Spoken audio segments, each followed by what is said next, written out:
Good morning once again and welcome back. It's still the morning splash on your integrity station, Splash 105.5 FM. We're reaching you live from the big borough city called Ibadan, the capital of Oyo State. And I hope you're doing well wherever it is you're listening to me from. I'm your host this morning. I'm Ronke Giwa Onafuwa. And on the morning splash today, we're digging a little deeper on Beyond the Surface. Is going to be an amazing time with me, so make sure to sit tight. If you're listening from your car heading to work, well, perhaps you're a little late. All right, but don't rush, no rush. Wishing you all the best today and hoping that today will be as productive and as blessed as possible for you.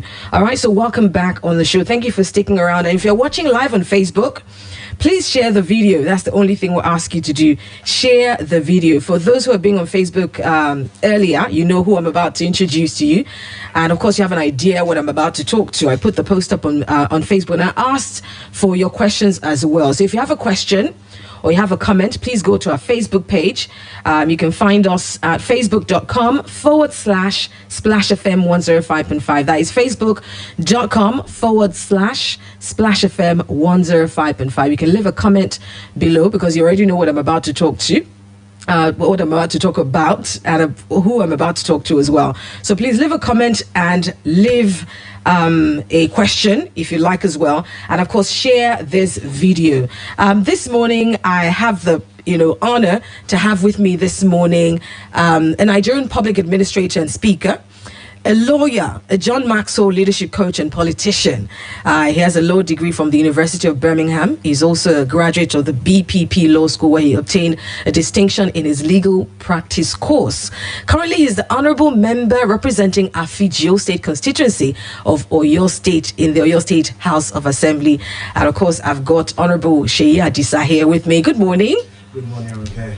Thank you very much for joining me. Thank you very much for having me. I know my show is often early, so getting people to come here, I know that you must be dedicated, you must be serious-minded, to be up and at a radio station at this time. So I really do appreciate that.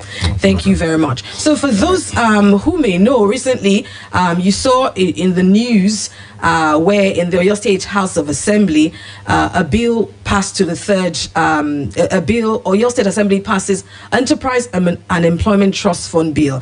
That headline caught my attention. I thought it would be interesting to talk to Honorable Seyi Adisa. Let me go back to the news actually that I saw, just to give you a bit of a backstory. Now, a few days ago, the Oyo State House of Assembly, that was on Friday actually, passed the Oyo State Enterprise and Employment Trust Fund Bill after its third reading. The bill sponsored by, of course, Mr. Seyi Adisa here, representing Afigio State constituency, seeks to help small and medium-scale enterprises get funding and support for their businesses. Confirming this to Vanguard, which is the paper I'm reading from, Honorable Adisa explained that the bill, if assented, will make the state youths and residents get trainings to make them employable, fit for enterprise and fit for employment opportunities with partner organizations in the state. Now, I'm going to read more because obviously he's here in the flesh and he'll tell us a bit more about this. But before that, Honorable Seyi Adisa is a lawyer. He's from good pedigree. Do you often get people ask, what is a gentleman like you doing in politics? Do you get asked that question? Because oftentimes people are afraid that, with the kind of background you have, that politics often sort of muddies people. What are your thoughts on that? Well, I do get that a lot, but politics, we have politics everywhere, don't we? We have politics in the office, we have at home. It's the players that make it clean or dirty. Politics is politics, so if you have people playing it fair and square, you have a good game. And if you have people that decide to go diabolical or add violence to it, then you have what you have. So I believe it's always the players that make it, whether you call it clean or dirty.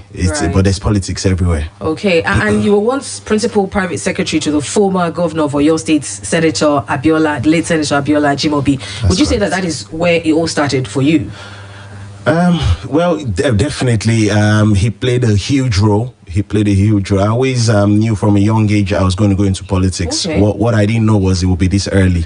Right. But having had the privilege to serve with him for that period, he brought it to the fore. I was able to learn firsthand. I was able to see, how to administer a state, where the shortcomings are for governance, what people need to focus on, and so many things. So I count it a privilege, and to have worked with somebody that was so committed to success. You cannot but rub off on him, or take a lot from him. And I believe, MBA, I couldn't have gotten what I've gotten even if I had gone to MBA school from him. Phenomenal. And I can imagine it gave you sort of like a front row seat to real governance, because oftentimes I can imagine, especially when you listen to radio, when you hear people calling, you can tell that obviously their view is not realistic, because when you're in governance is different from when you're an armchair critic. Sure. So I can imagine that it gave you sort of like a front row. I was his private secretary, so we did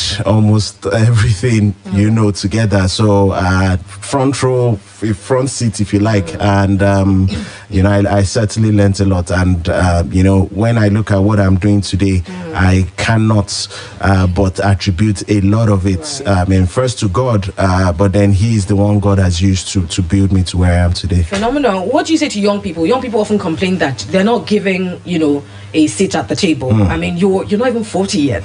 How would you say young people can get their footing when it comes to politics? Get involved. We young people have an entitlement mindset. We always believe because we are young, people should go away and let us have the table. Nobody goes away. They say power is not served a la carte. I don't know where, and I think people underrate politics. Maybe they think it's something that it's just for freebie. It's a freebie. If you want to be a lawyer, you work for it. If you want to be a doctor, you work for it. You want to be a politician, you just want to come into it. Who does that? We need to understand that this is serious business, and we're talking about being given the platform to possibly govern the states, possibly make impact in the states. You're going to have to work for it. And I think that's where a lot of young people are not, they don't have the understanding, and we need to enlighten more people. Politics is serious. If you want to get involved, please get involved. At the ward level, that's the lowest level you can get involved in, and just go there. If you have a good background, good exposure, good experience, it won't be long before you start to create impact. Right. Your impact will grow, your influence, and then who knows where you go from there. So just get involved. I think that's the best advice. All right, just get involved. If you're listening, if you're a young person, you're often complaining about not being allowed to sit at the table, get involved. And all right, so if you're on Facebook, if you're watching live, you can leave a comment. You have a question, please leave a comment right underneath the video, and of course, don't forget to share. I mean, would you say that this House of Assembly, really, I've seen interviews where you said the House has performed really well, moved quite a number of bills that have been people oriented, and I think this one is also one of it. But people obviously want to get more understanding. We have a lot of skill acquisition centers. That's one thing a lot of politicians do. How is this different from skill acquisition centers, which are often abandoned at the end of the day after a politician's tenure? Please tell us a bit more about this. Okay, so let me start by saying that this 9th Assembly, one of the things that has distinguished us is we have what we call the legislative agenda. What the legislative agenda is it gives us prioritization of what people want. It's citizen based. We conducted it with an organization, Yaga. They were the ones that did one of the main promoters of the Not Too Young to Wrong bill, and having a young speaker, they've been very supportive. And so what we were able to find out through calling people from all the local governments, we wanted to know, what are your key priorities? What Pakistan, Indonesia, countries that have large population like ours, there are India, there are SMEs is what was carrying them. And so over the years, I've discovered that we've not paid enough attention to them. Yes, people come, they train them, they take pictures, and that's where it ends. Businesses, we can